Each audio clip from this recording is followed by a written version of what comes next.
Okay, question number 5 is consulting for a large organization, and they're currently having an increase in counterproductive work behavior, mostly around working fewer hours for several groups than what they were hired for, and what I can suggest the company can do to solve the issue, and what I suspect is causing these behaviors.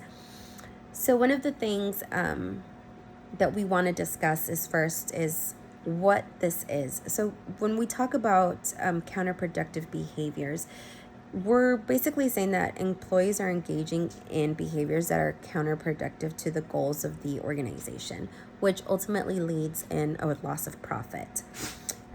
Basing our assumptions on the literature, according to Jackson Britt, these behaviors can be categorized, classified into 2 different categories, which is person-based and situation-based.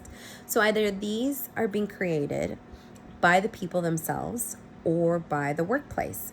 And so without going into the nitty-gritty of it all, we can safely say that person-based situations happen in the absence or presence of certain personality traits. These traits are conscientiousness, anger, self-control, and narcissism. These traits are the difference between having a consistently reliable employee or one who isn't.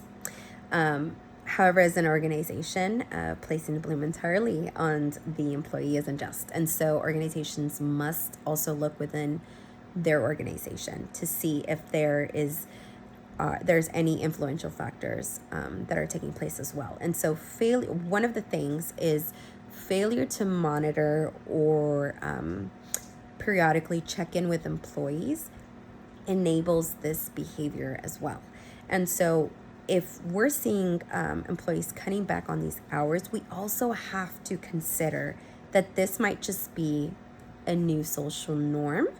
And all these new employees that are probably coming in are inevitably going to partake in it as well.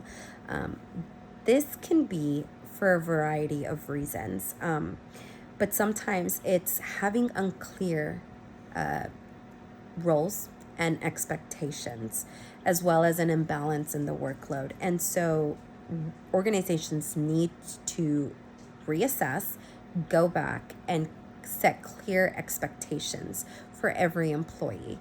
And if necessary, we need to implement policies to accommodate the needs of these employees, especially when we talk about an imbalance in the workload. We can encourage them to rectify that behavior. And as a very last resort, we can then incentivize so that these employees can go ahead and correct that behavior before the organization has to take further action.